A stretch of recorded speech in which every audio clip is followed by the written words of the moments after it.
Hello friends, welcome you all to jobs Humsafar, एक सफ़र सफलता की ओर। तो चलिए आज हम लोग मैकेनिक्स को डिस्कस करेंगे, जिसमें motion, force, acceleration, momentum, work, power और एनर्जी को डिस्कस करेंगे। क्वेश्चन के थ्रू डिस्कस करेंगे और साथ ही साथ इसका जो है पूरा का पूरा इससे रिलेटेड जो भी बातें होगी उसको ही डिस्कस कर लेंगे। तो देखते हैं हम लोग कि जो क्वेश्चन है वो हमारा पहला क्वेश्चन क्या है। चलिए, तो हमारा पहला क्वेश्चन जो है वो है a simple machine helps a person in doing. ठीक है, सिंपल मशीन हेल्प करता है एक आदमी को, किस लिए? तो उसी कार्य को कम फोर्स में करने के लिए, the same amount of work with lesser force, यानी कम फोर्स लगा के हम उसी कार्य को कर सकते हैं by using the simple machine. ठीक है, बढ़ते हैं नेक्स्ट क्वेश्चन की तरफ। कुछ मशीन्स का एग्जांपल देख लीजिए, few examples of simple machines, जैसे पुली हो गया, लीवर हो गया, व्हील हो गया और स्क्रू हो गया। देखिए, किसी चीज़ को, किसी ऑब्जेक्ट को हैंग करना हो और उसे ऊपर की ओर खींचना हो तो मैनुअली खींचेंगे तो वो काफ़ी ज़्यादा मेहनत लगेगा, लेकिन बाय यूजिंग पुली खींचेंगे तो उसमें मेहनत कम हो जाएगा। वही कार्य है जो, वही काम हमारा हो जाएगा with the help of lesser force. कम फोर्स का यूज़ करके ही उस कार्य को हम कर सकते हैं। नेक्स्ट है a man is standing on a sensitive balance. देखिए यहाँ पे ये चीज़ ध्यान रखिएगा, सेंसिटिव बैलेंस पे एक आदमी स्टैंड कर रहा है, खड़ा है। If he inhales deeply the reading of balance, जो बैलेंस है उसका रीडिंग आपको बताना है कि इंक्रीज करेगा, डिक्रीज करेगा, या फिर अनइफेक्टेड रहेगा, या फिर इंक्रीज कर सकता है या डिक्रीज कर सकता है। इस तरह से आपको बताना है, मतलब एटमॉस्फेरिक प्रेशर पे डिपेंड करेगा क्या। तो देखिए, यदि कोई इनहेल करता है तो उसमें जो एयर इनहेल करेगा उसका कुछ ना कुछ तो वजन होगा, तो उसके कारण है जो उसका सेंसिटिव बैलेंस का जो है रीडिंग इंक्रीज कर जाएगा। और कितना बढ़ेगा इसके बारे में देखते हैं। The reading of the balance increases. ठीक है, ऐसा क्यों हुआ? क्योंकि 1 लीटर ऑफ एयर का जो वजन है वो आपका 1.225 ग्राम होता है, और मैक्सिमल 4.8 लीटर वेथ, ठीक है, वेज अप्रोक्सीमेटली 5.88 ग्राम। ठीक है, तो वजन है जो आपका इंक्रीज दिखाएगा यदि इनहेल करते हैं तो। नेक्स्ट है which of the following is not a vector quantity, यानी इनमें से कौन है जो वेक्टर क्वांटिटी नहीं है। डेट मीन्स वो स्केलर क्वांटिटी है। देखिए, डिस्प्लेसमेंट है जो वेक्टर हो गया, वेलोसिटी भी आपका वेक्टर हो गया, फोर्स भी आपका वेक्टर हो गया। इसमें वेक्टर में क्या होता है? आपका magnitude as well as direction होता है, जबकि स्केलर में केवल मैग्नीट्यूड होता है। तो ये वॉल्यूम है जो आपका वेक्टर क्वांटिटी नहीं है, मतलब स्केलर क्वांटिटी है। ठीक है, बढ़ते हैं नेक्स्ट क्वेश्चन की तरफ, जो है which of the following is a vector quantity. इनमें से कौन है जो वेक्टर क्वांटिटी चुनना है आपको। ठीक है, टाइम, डिस्प्लेसमेंट। डिस्प्लेसमेंट तो आपका क्या हो जाएगा? वेक्टर क्वांटिटी हो जाएगा, जबकि बाकी सभी चीज़ें स्केलर है। ठीक है, नेक्स्ट है which of the following is not a vector quantity. कौन है जो वेक्टर नहीं है? देखिए, स्पीड है जो स्केलर क्वांटिटी है, जबकि वेलोसिटी वेक्टर क्वांटिटी। तो हमारा फर्स्ट ऑप्शन ही है जो वेक्टर नहीं है। ठीक है, स्पीड। बाकी ऑप्शन भी ऐसे देख लेंगे। ये टॉर्क भी आपका वेक्टर है और डिस्प्लेसमेंट भी आपका वेक्टर है। तो यहाँ पे इसमें हो जाएगा, इनमें से कौन वेक्टर नहीं है पूछा था, मतलब स्केलर पूछा था, तो आप लगाइएगा आंसर क्या? आप आंसर लगाइएगा स्पीड है जो हमारा स्केलर क्वांटिटी है, जबकि बाकी सभी चीज़ें वेलोसिटी, टॉर्क और डिस्प्लेसमेंट जो है वेक्टर क्वांटिटी है। विच one of the following is scalar quantity. इनमें से कौन है जो स्केलर क्वांटिटी है, ये आपसे पूछ रहा है। देखिए, फोर्स रिपीट कर रहा है क्वेश्चन, वेक्टर है। वेलोसिटी ये भी आपका वेक्टर है। एक्सेलरेशन भी आपका वेक्टर है, क्योंकि इसमें मैग्नीट्यूड और डायरेक्शन दोनों होता है, जबकि प्रेशर जो है आपका वो स्केलर क्वांटिटी है। ठीक है, नेक्स्ट है विच one of the following is vector quantity. इनमें से कौन है जो वेक्टर क्वांटिटी है? प्रेशर अभी हम लोगों ने क्या देखा, स्केलर है। मोमेंटम, एनर्जी और वर्क की बात की जा रही है, तो मोमेंटम जो है आपका वो वेक्टर हो जाएगा, बाकी ये सभी स्केलर है। ठीक है, momentum is a vector quantity.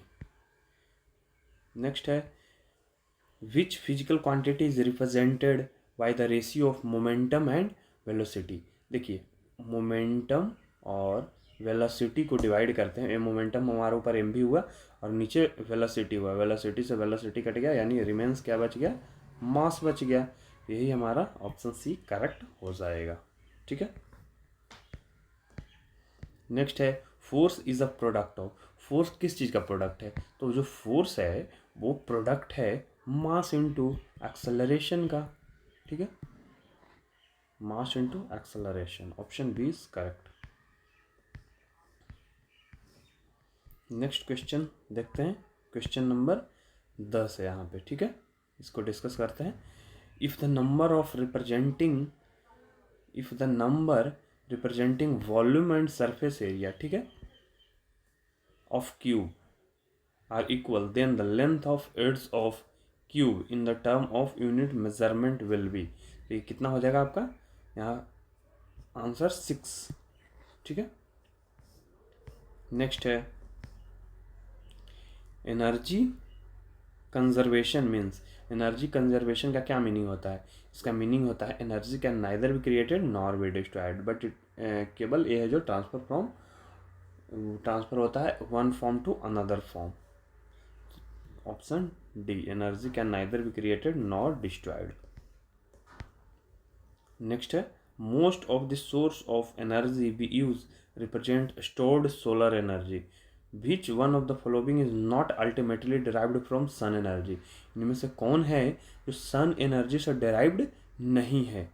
ठीक है, देखिए यहाँ पे न्यूक्लियर एनर्जी है जो सन एनर्जी से डिराइव्ड नहीं है, और साथ ही जो आपका है जियोथर्मल एनर्जी, ये भी है जो आपका सन एनर्जी से डिराइव्ड नहीं है। तो ऑप्शन ए और बी दोनों हो जाएगा, A and B, geothermal energy और न्यूक्लियर एनर्जी। ये है जो सन से डिराइव्ड नहीं है, जबकि बायोमास और वाइंड एनर्जी है जो सन से डिराइव्ड है। ठीक है, बढ़ते हैं नेक्स्ट क्वेश्चन की तरफ, और हमारा नेक्स्ट क्वेश्चन जो है वो है क्वेश्चन नंबर 13। क्वेश्चन नंबर 13 क्या बोलता है देख लेते हैं। The energy of wind is, इसमें कौन सा एनर्जी होता है? इसमें केवल काइनेटिक एनर्जी होता है वाइंड में। ठीक है, नेक्स्ट है, in wind power which form of energy is converted into electrical energy. Electrical energy है जो कन्वर्ट होता है, एक काइनेटिक एनर्जी है जो इलेक्ट्रिकल एनर्जी में कन्वर्ट होता है। ठीक है, वाइंड पावर में। नेक्स्ट है, which of the following energy changes involves frictional force. ठीक है, फ्रिक्शनल फोर्स, तो देखिए, kinetic energy to heat energy, potential energy to sound energy, chemical energy to heat energy, more than one above. देखिए, इसमें बात की जा रही है आपको फ्रिक्शनल फोर्स में क्या होता है, तो फ्रिक्शनल फोर्स में काइनेटिक एनर्जी जो है वो हीट एनर्जी में चेंज होता है। ऑप्शन ए करेक्ट हो जाएगा आपका। नेक्स्ट है, मैच द फॉलोइंग। लिस्ट 1 को लिस्ट 2 से मैच करवाना है। लाइट टू इलेक्ट्रिक, फिर electric to sound, mass to heat और chemical to heat and light. ठीक है, तो इसको पहले देख लेते हैं। यहाँ पे ऑप्शन में है car braking, nuclear reactor, loudspeaker, solar cell. देखिए, इलेक्ट्रिक टू साउंड हो जाएगा आपका लाउड स्पीकर, बी का 3 हो गया। ठीक है, अब यदि आपको ऑप्शन मतलब आंसर सही निकालने का कोशिश करना, तो बिल्कुल एक ही से आंसर आपका सही निकल गया। बी का तीन केवल इसमें दिख रहा है, लेकिन बाकी भी हम लोग देखेंगे। ये लाइट टू इलेक्ट्रिक, ठीक है, लाइट से इलेक्ट्रिक में कन्वर्ट करता है, तो ये आपका हो जाएगा सोलार सेल। ठीक है, light to electric solar cell. अब है next, chemical mass to heat, तो मास टू हीट आपका हो जाएगा न्यूक्लियर रिएक्टर। इसमें जो मास है आपका वो कन्वर्ट हो जाता है किस चीज़ में, हीट में, ठीक है। उसके बाद लास्ट बच गया है डी का, chemical to heat and light. Chemical to heat and light आपका हो जाएगा बिल्कुल यहाँ पे फ्यूल कंबशन, हीट के साथ साथ लाइट भी देता है फ्यूल कंबशन में। वही चीज़ आपको यहाँ दिया गया है, ये सोलार सेल, यहाँ पे लाउड स्पीकर और mass to heat nuclear reactor, और इसमें fuel combustion, chemical to heat and light. Next है who is the first person to define speed. Speed को डिफाइन करने वाला पहला व्यक्ति कौन था, इनमें से पहला व्यक्ति कौन था, गैलीलियो। गैलीलियो ने सर्वप्रथम है जो स्पीड को डिफाइन किया था। नेक्स्ट क्वेश्चन है Newton's first law of motion is known as. Newton का पहला नियम को क्या बोला जाता है, तो उसे लॉ ऑफ इनर्शिया बोला जाएगा। ठीक है, बढ़ते हैं नेक्स्ट क्वेश्चन की तरफ। और नेक्स्ट क्वेश्चन है question number 19। As the train starts moving the head of passengers sitting inside leans backward, पीछे की ओर बैकवर्ड मूव करता है, ऐसा क्यों होता है। ठीक है, ये होता है due to inertia of rest. Inertia of rest के कारण यह जो बैकवर्ड मूव करता है। नेक्स्ट है अ बस is moving along a straight path and takes a sharp turns to right side suddenly, the passenger sitting in the bus will be। यदि गाड़ी राइट साइड मूव करता है तो पैसेंजर है जो टुवार्ड्स वेंड टुवार्ड्स लेफ्ट साइड, वो है जो लेफ्ट साइड के टुवार्ड्स वेंड करेगा। ठीक है, नेक्स्ट क्वेश्चन है static science is associated with. Static science किससे संबंधित है। जो स्टैटिक साइंस है वो सिचुएशन ऑफ रेस्ट से संबंधित है। जो स्टैटिक साइंस है वो किससे संबंधित है, स्टैटिक सिचुएशन ऑफ रेस्ट से संबंधित है। चलिए बढ़ते हैं नेक्स्ट क्वेश्चन की तरफ, जो है असर्शन रीजन का क्वेश्चन है। और एक क्वेश्चन है a man standing on completely frictionless surface can propel himself by whistling. ठीक है, नेक्स्ट है if no external force acts on a system its momentum can not change. बिल्कुल रीजन सही है, और ये जो स्टेटमेंट है वो सही है, और ये जो असर्शन है वो भी सही है। लेकिन बात की जाए एक्सप्लानेशन की, तो एक्सप्लानेशन नहीं है। ठीक है, तो हमारा इस तरह का कौन सा ऑप्शन है, both A and R is true but R is not a correct explanation of A. ठीक है, नेक्स्ट क्वेश्चन है it is difficult to walk on road because it is difficult to walk on ice than on road because ice पे चलना मुश्किल है जबकि road पे चलना आसान है, ऐसा क्यों। ऐसा इसलिए होता है क्योंकि आइस पे फ्रिक्शन है जो लेस होता है, और रोड पे फ्रिक्शन ज़्यादा होता है, और फ्रिक्शन जहाँ ज़्यादा होगा वहाँ चलना आसान होगा, जबकि आइस पे चलना मुश्किल होगा। तो ये हो रहा है ड्यू टू फ्रिक्शन, और फ्रिक्शन किस पे कम है, ice has lesser friction than road, इस वजह से ऐसा हो रहा है। ऑप्शन डी करेक्ट है। नेक्स्ट है consider the following statements and conclusion which can be drawn from it. Choose the correct conclusion. In starting a loaded cart, one has to push harder than to keep moving. ठीक है, conclusion इसका है the weight of moving object is less, the wheels tends to slip initially, there is a less friction once the cart starts moving, practice makes perfect। नहीं, देखिए ये आपका option C सही है, क्योंकि जो स्टैटिक फ्रिक्शन होता है, ठीक है, वो ज़्यादा होता है आपका जो काइनेटिक फ्रिक्शन है उससे। यानी जब ऑब्जेक्ट आपका मूव करने लग जाता है तब फ्रिक्शन थोड़ा कम लगता है। स्टार्टिंग में आपको ज़्यादा फोर्स लगाना होगा, जबकि ऑब्जेक्ट मूव करने लगे तो आप कम फोर्स लगा के भी उसको चला सकते हैं। ठीक है, यहाँ पे यही आपका डिस्कशन दिया हुआ है, यहाँ पे जो एक्सप्लेनेशन वो दिया हुआ है the static frictions that hold an object in a place is greater than the kinetic frictions, इसलिए ऐसा हो रहा है। A goalkeeper in a game of football pulls his hand backward after holding the ball shot at goal. वो अपना हाथ पीछे क्यों कर लेता है जब बॉल को पकड़ता है? तो वो पीछे करता है इसलिए ताकि उसका मोमेंटम है जो घट जाए। ठीक है,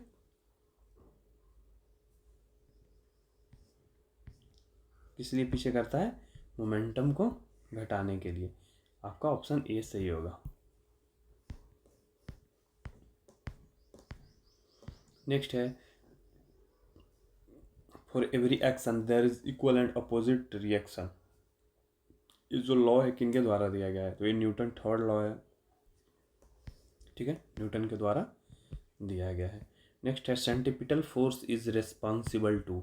जो सेंट्रीपिटल फोर्स है वो रिस्पॉन्सिबल होता है। वो किस लिए रिस्पॉन्सिबल होता है? तो ऑब्जेक्ट को सर्कुलर पाथ में मूव करवाने के लिए वो रिस्पॉन्सिबल होता है सेंट्रीपिटल फोर्स। ठीक है, नेक्स्ट क्वेश्चन है क्वेश्चन नंबर 28 जो है an effective Coriolis force result from. जो इफेक्टिव कोरियोलिसिस फोर्स है वो कैसे आता है? तो अर्थ रोटेशन के कारण है जो इफेक्टिव कोरियोलिसिस फोर्स आता है। ठीक है, अर्थ रोटेशन तो इफेक्टिव कोरियोलिसिस फोर्स। नेक्स्ट है a man jumped at a speed of 5 metre per second from a stationary boat and the boat moves off with the speed of 0.5 meter per second. How many times is the mass of boat greater than that of man? ये है जो आपका question हो गया किस चीज़ का? Numerical based question है। इसका आंसर है जो देख लीजिए 10 टाइम्स इसका आंसर होगा। नेक्स्ट क्वेश्चन है क्वेश्चन नंबर 30। क्वेश्चन नंबर 30, हाँ ठीक है।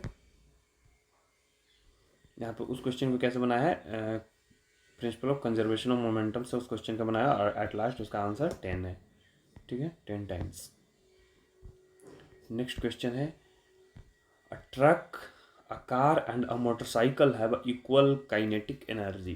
तीनों के पास इक्वल काइनेटिक एनर्जी होता है if equal stopping forces are applied and they stops after travelling a distance X Y और जेड। ठीक है, इसमें क्या क्या है? एक ट्रक है, कार है और एक मोटरसाइकिल है जिसके पास इक्वल काइनेटिक एनर्जी है और इक्वल स्टॉपिंग फोर्स लगाते हैं तो वो रुक जाता है एक्स डिस्टेंस, वाई डिस्टेंस और जेड डिस्टेंस ट्रेवल करके। तो बताना है एक्स, वाई और जेड में रिलेशन बताना है। तो यहाँ पे देखिए एक्स, वाई और जेड तीनों आपका बराबर हो जाएगा। ठीक है, ऐसा क्यों हुआ? If object have equal kinetic energy and equal stopping force applied on them then they would stop at a same distance. यदि उसके पास इक्वल काइनेटिक एनर्जी है और स्टॉपिंग फोर्स भी है जो इक्वल है तब उसका डिस्टेंस भी सेम होगा। नेक्स्ट है the ratio of kinetic energy of two bodies of same mass. ठीक है, R is 4:9। The ratio of their velocities, उसका वेलोसिटी का रेशियो बताना है। काइनेटिक एनर्जी का दिया गया है दो बॉडीज़ का और फिर यहाँ पे वेलोसिटी का बताना है। The ratio of kinetic energy of two bodies of same mass. Kinetic energy का रेशियो दे दिया है और यहाँ पे वेलोसिटी का रेशियो पूछ रहा है आपसे। काइनेटिक एनर्जी बराबर फॉर्मूला क्या होता है? Half mv square. ठीक है, तो यहाँ पे इसी का इस्तेमाल करके यहाँ पे बनाना है। यहाँ पे वेलोसिटी का पूछ रहा है आपसे। एक का हो जाएगा हाफ mv1 स्क्वायर, एक का हो जाएगा हाफ mv2 स्क्वायर और इसी को रिलेट कर देंगे kinetic energy 1 by kinetic energy 2 करके। जो रेशियो है वो आपका 2:3 आ जाएगा। ठीक है, बस वैल्यू पुट करना है इसमें इसी फॉर्मूला में। नेक्स्ट है cycles and cars used ball bearing. क्यों यूज़ करते हैं? बिकॉज क्योंकि जो इफेक्टिव एरिया जो कॉन्टैक्ट एरिया है उसको कम करने के लिए ऐसा किया जाता है। The effective area of contact between the wheel and axle is reduced. ठीक है,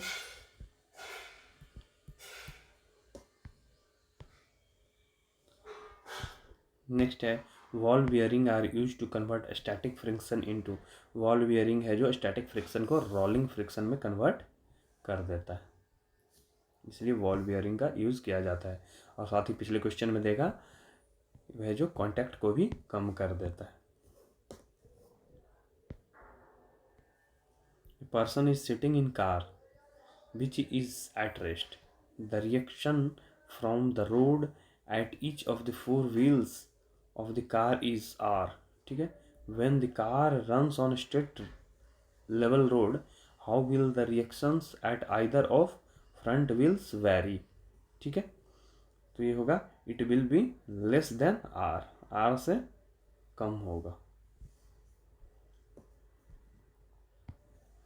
ठीक है. बढ़ते हैं अपने नेक्स्ट क्वेश्चन की तरफ. उसमें क्या था?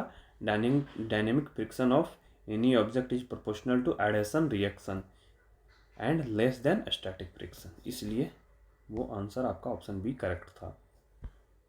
नेक्स्ट है an oil tanker is partially filled with oils and moves forward on level road with uniform accelerations. The free surface of oil, ये जो गाड़ी है आपका वो मूव कर रहा है आप.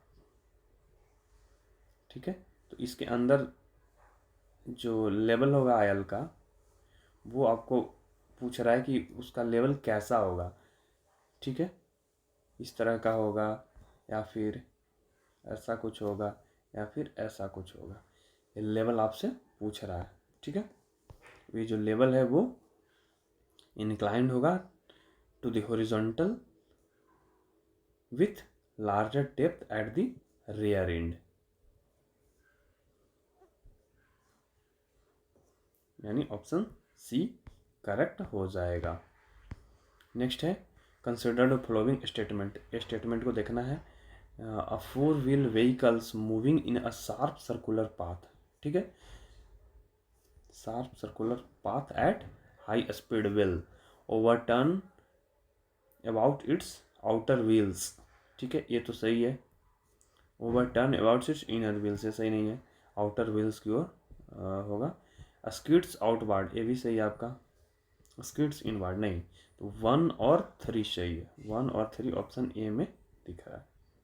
ऑप्शन ए सही हो जाएगा. नेक्स्ट क्वेश्चन जो है वो है a batsman hits a cricket ball which then rolls on a level ground after covering a short distance. The balls comes into rest. The balls slow to a stop because, वो friction के कारण रुक जाएगा. ठीक है. वो आगे जा रहा है और फ्रिक्शन के कारण रुक जाएगा. There is a force on a ball opposing the motion. ठीक है. There is a force on ball opposing the motion. और वो फोर्स कौन सा है? वो फोर्स आपका फ्रिक्शनल फोर्स है.